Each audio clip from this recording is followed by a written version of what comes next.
What's going on, Australia? It's your boy Torae, live from Brooklyn, New York, hip hop artist, Duck Down Records affiliate, and work with the likes of DJ Premier, Marco Polo, Ninth Wonder, Large Professor, Pete Rock. The list goes on and on and on. The transition from MCing as a hobby, I guess I never really took it as a hobby. It would probably be the easiest way to say I made the transition. Me, I just always put my all into it. You know, even when I was cutting demos, you know, in my friend's bedroom, I always treated them like they were records and treated them like they were going to be something. When I finally got an opportunity to put out something, you know, on vinyl in real life, I jumped at the opportunity, and that's kind of how I made the transition. For me being one of the top respected MCs in the game, that's a blessing. You know, I'm humbled by that, and I appreciate it. My primary avenue of promotion right now is definitely engaging with the followers on the social networks, you know, the Twitters and the Facebooks and just all that stuff, and really engaging with the people. You know, I try to follow or at least reply to everybody on Twitter and, you know, the Facebooks and all that. I'm real, you know, real approachable, and I think that's really like the best form of promotion nowadays, is to get out there and really just engage with your listeners. Yeah, working with Preem and Pete Rock is definitely a dream for me too. I met Pete Rock in this building, in this room I'm sitting in right now. The time where it really clicked was right here at the station, at the radio station. He was doing an interview and I came up and I introduced myself to him. I said, "Yo, what's going on, Pete Rock, Torae, you know, big fan." And he was like, "Torae?" He was like, "Torae from the Primo joints? Torae Sky Zoo?" I was like, yeah, you know. He was like, "Yo, man, I've been looking for you. I've been wanting to work with you." First record we ever did was That Raw. That record was done in 2008, and I just held it. I just knew it was that great of a record. I did want to put it out immediately because I'm an artist, and that's what us artists do. We never like to sit on records. But a good friend of mine, another incredible producer, Marco Polo, was like, "Don't waste that record. Save it for your album. Make sure when you put it out, it counts." For the record, was the right time to release the record, and that was that. Me and Preem's third go round now. The first two records, the 12-inch we did with Sky Zoo, Click and Get It Done.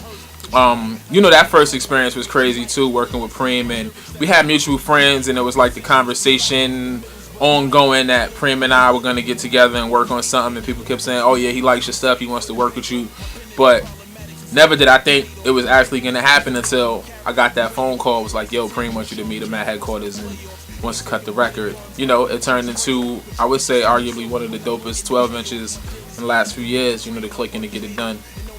A typical day for me, honestly, I wake up, I knock out about 60, 70 push-ups. I try to get to 100, but sometimes I'll be slacking. And then that's when my day starts. I get back to the crib, flip open a laptop, I'm checking emails, I'm listening to beats, writing raps, recording, setting up a studio session for that day, jumping on the phone with Kelly and Soul to talk about, you know, the goings on or whatever we got to get. Also do a radio show that happens once a week on Sirius XM. And I also A&R for Soul Spasm Records, which is an independent distributor and an independent label. So I'm involved in all that, man. I'm like fully immersed in hip hop. So anything that's going on with hip hop, I'm involved with it somehow. Typical day on the road: when you're working, have the promoter pick you up from the airport. Probably got about a half hour before it's time to do sound check. So then you go to sound check, then you eat, you get the itis, get back to the hotel.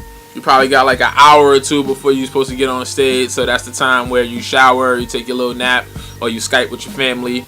Then it's right back down to the hotel lobby, jump back in the vehicle, over to the venue, perform, get off the stage, shake hands, kiss babies, sell merch, back to the hotel, sleep, shower, pack, and do it all again tomorrow.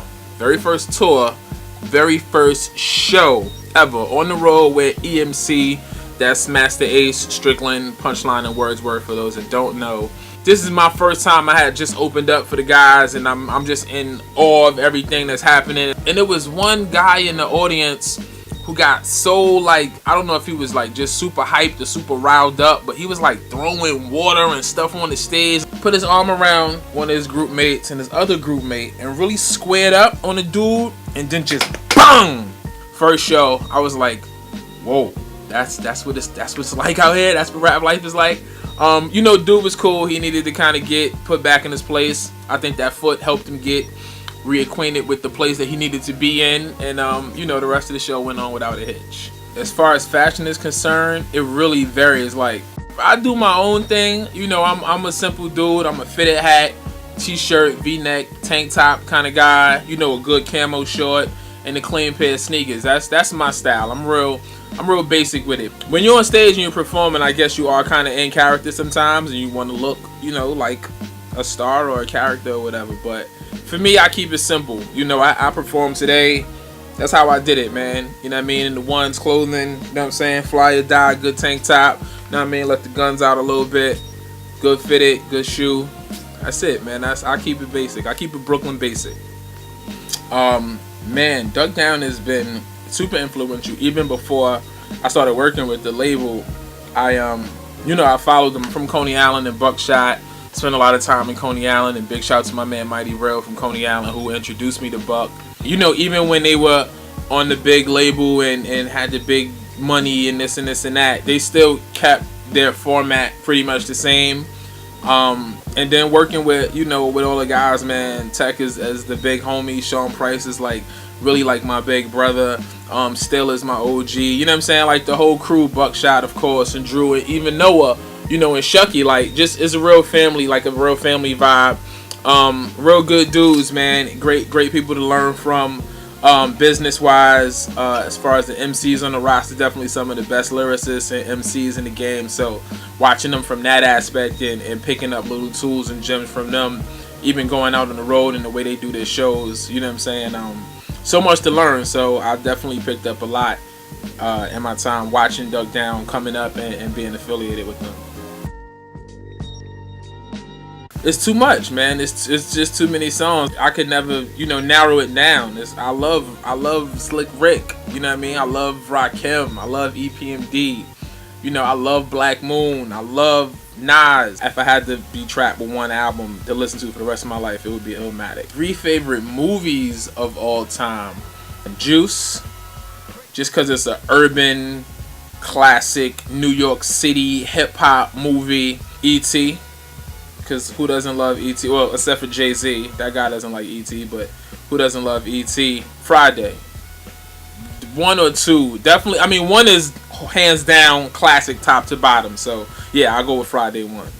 Off the Record. Off the Record is a digital EP, or it's digital only. I don't know. Depending on what the demand is, we might have to do some physical product. But while making the album for the record had 15 tracks on it. I did have extra songs that I did, I did 2 songs with Ninth Wonder, I did 2 songs with Crisis, I did a few songs with For 10.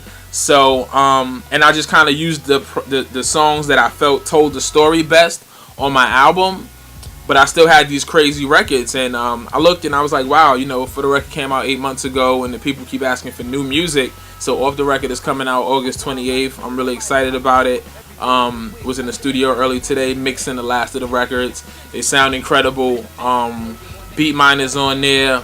Roddy Rod is on there. Of course, I said Ninth Wonder and Crisis are on there. Eric G's on there. So, my usual cast of characters, Marco Polo. They're all on there. We did a few records because that's what you do when you go in the studio. You cut a couple records and then you figure out which one you want to use for what.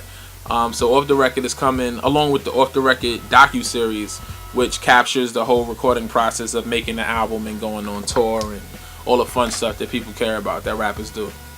Australia, New Zealand, promoters, booking agents, fans, whomever, club owners, random drug dealers with lots of money, whoever put shows on out there, I would love to get down under, man. My brother Marco Polo's been out there with Beat Nuts and Primo, and these guys got all these incredible stories of how much fun they had and how great the crowd is, and big shout out to the homie from Melbourne and Phases.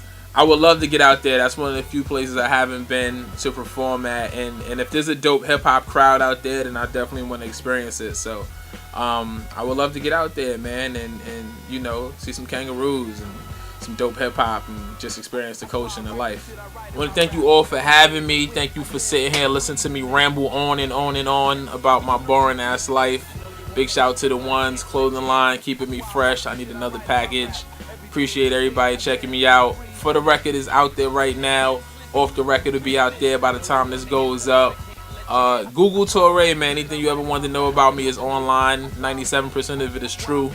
Follow me on Twitter at Torae. Hit me on Facebook. And go to my website, it's Torae.com. Peace and love, y'all. I know you want the